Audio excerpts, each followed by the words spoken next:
Today we're talking about matrices, inverses, and systems.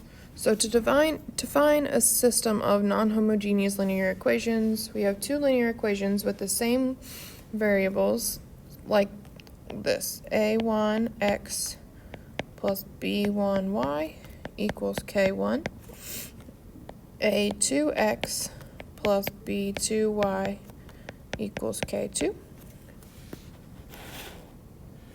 So we need to find the form of a non-homogeneous linear equation with three variables.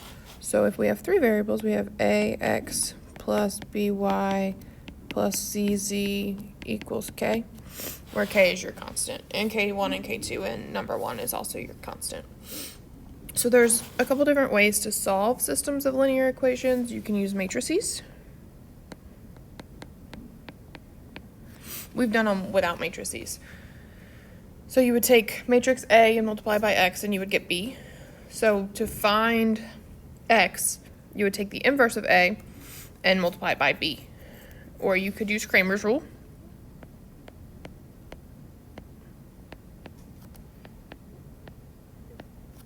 Which you have A times x equals B, and it's very similar.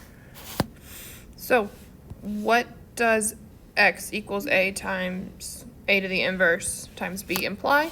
So you let A and B be two linear equations in two variables. So then you have x, let's just write this out, x times A to the inverse of B times B. So you're going to multiply this left side by A times A inverse, which will give you the identity matrix of whatever size you need it to be in this case. Typically, I'll give you a 2 by 2 or a 3 by 3. And then you have A to the inverse times B. So x equals A inverse times B, because the identity times x is just x. Kind of like if you multiplied 1 by anything. So we're going to use Cramer's rule and how it can be used to solve this system. So we know that we have ax equals b. So where A is this lovely matrix A11, A21, A31, and I'm just pulling the constants off of these here. So let's highlight those constants. Okay, and then I'd have A12, A22, A32, A13, A23, A33 for matrix A. Your matrix X would just be the x's, so it would just be a 1 by 3. Just kidding, a 3 by 1. I just screwed that up. And then B would be your what it's equal to. B1, B2, B3. So as long as A is not singular, we can do this. We can take the determinant. We'll define x1. You would take the determinant of B1, B2, B3. And so you put the B's where the A's with the in the first column would be, and then you'd be left with whatever's left in your matrix.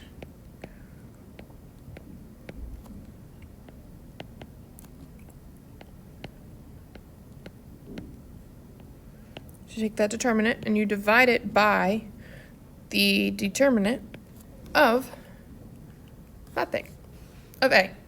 So you'd just have a number. You'd be dividing it by a number. So to do it for x2, you do the same thing, except instead of putting the B's in the first column, you're going to put B's in the second column. So B1, B2, B3. Then you have A13, A23, A33. And you're still going to divide that by the determinant of A. So once you find the determinant of A, you're good to go. You don't have to do it again.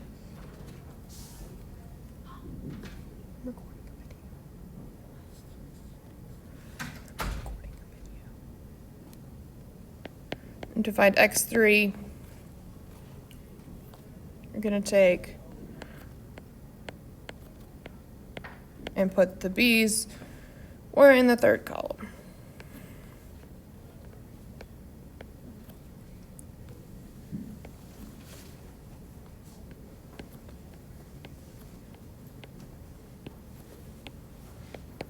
You're going to divide that by the determinant.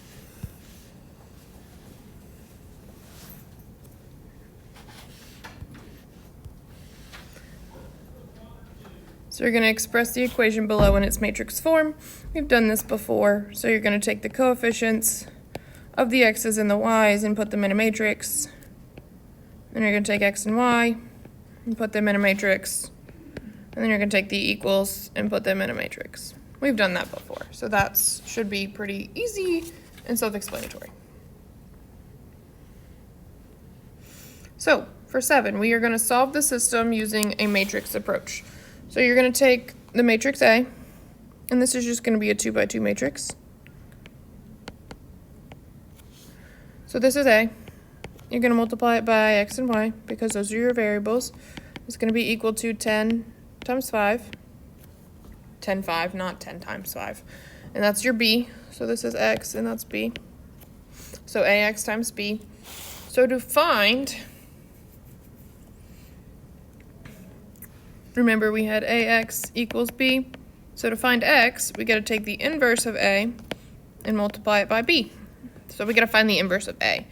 So remember, finding the inverse of A, you take the adjoint of matrix A and divide it by the discriminant of matrix A. So when we do this, it's pretty simple for a 2 by 2, whereas a 3 by 3 it's not. So I'll try not to give you any of those because I know you don't like them.